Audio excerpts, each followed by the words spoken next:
and welcome back to my channel. Today's video, as you guys can already tell from the title, is a video on tips for year 13s or year 12s going into year 13. I've split this video up in 3 sections, the first one being UCAS, the second one being studying, and the third one being mental health, because I find that those are the 3 main things that you're gonna need to focus on in year 13. So with that being said, I'm just gonna go straight into the first section, which is UCAS. So the first tip I have for this section is to apply as soon as possible. I know a lot of people that are not applying to Oxbridge or medicine rely on the fact that they have until January to apply, so they kind of leave their personal statement. And to be fair, I understand it. If it's like, oh, like I have so much time, I don't need to worry about now, you're gonna just leave it when you have like other exams coming up, the teachers are telling you that you've got this to do, that to do, that to do. The things that have a closer deadline, you're gonna focus on that. But I will say, try to get it done early as possible. I would say maximum that you should wait to submit your application is November. And the reason I advise this is because you want to get one thing off of your plate as soon as possible. Once my application was submitted in October, it felt like such a relief. I didn't have to think about checking my personal statement,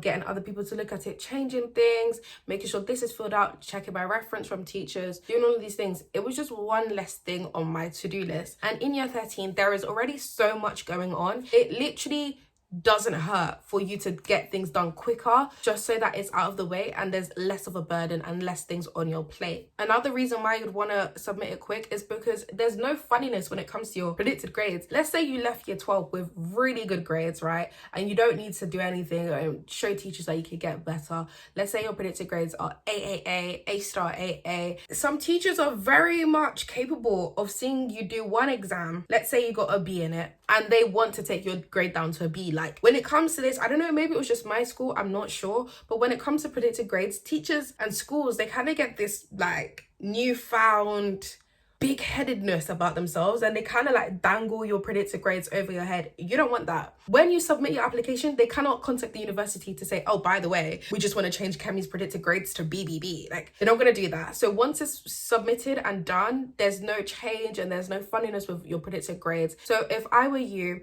what I would do is literally submit it as quick as possible. So if you do flop a test, which is bound to happen realistically, we're not going to ace every single test in year 13. If you do flop one, there isn't no, oh, look at what you've just done. You've just flopped your test. You don't want your predicted grades to go down. My next tip is based off of admissions tests. Similar to sending off your UCAS application, try to schedule, if your admissions test is something you can schedule like the UCAT, try to schedule it for as reasonable as possible to give yourself enough time to prepare for it, but also as early as possible so you're not juggling so much in year 13. Like, I cannot explain how stressful it is to juggle all these things. Beginning of year 13, I would say from September to November, I was juggling personal statement, EPQ, A-levels, admissions tests, 4 things, and 4 demanding things at that. These people were literally coming for our necks at the beginning of year 13. Like, they were literally coming for us. Like, there was so much happening. I had to find time to revise here, find time to revise there, find time to do that, find time to do that. It was too much. And then the EPQ,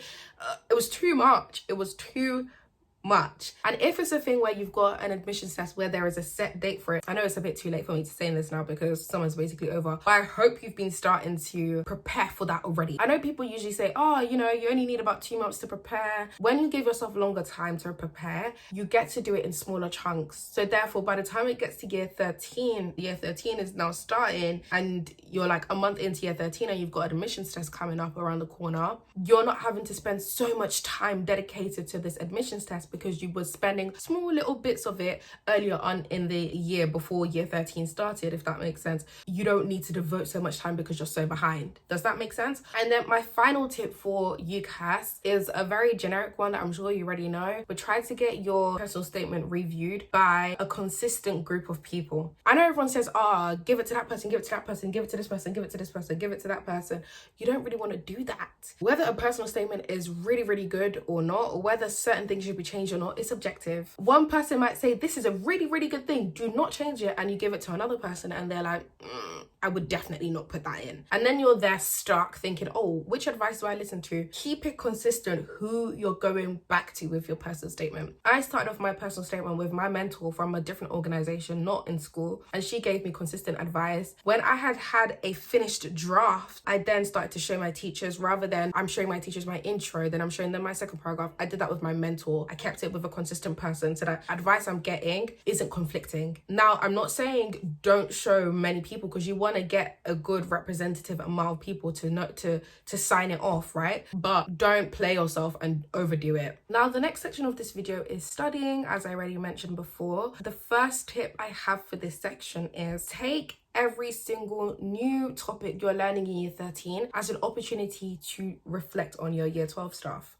This is not something I did, but it's something I realized I should have done. It depends on what you're studying, but for the STEM people, majority of the new topics in year 13 are built upon year 12 stuff. So for example, energetics is a year 12 topic, thermodynamics is a year 13 topic, but thermodynamics is built upon energetics. So let's say you're learning thermodynamics for the first time. I would say use that as an opportunity to go back to energetics, because that way it's effective revision, because you're still aiding your learning for thermodynamics, but also you're ensuring that your year 12 foundation, like the foundation of your A-levels, is strong. The worst thing you want to do is get to like January, and let's say you have January mocks or something, and you realize, oh my gosh, I don't remember a lot of stuff from year 12. You want it to be a thing where that stuff is drilled into your mind. So when it comes to studying for things and A-levels and mocks and ret-a-tear, you spend little time on content. The only content that you have to really give your time to is year 13 stuff, because it's fresh, new, and you might not have as much as understanding as the year 12 ones.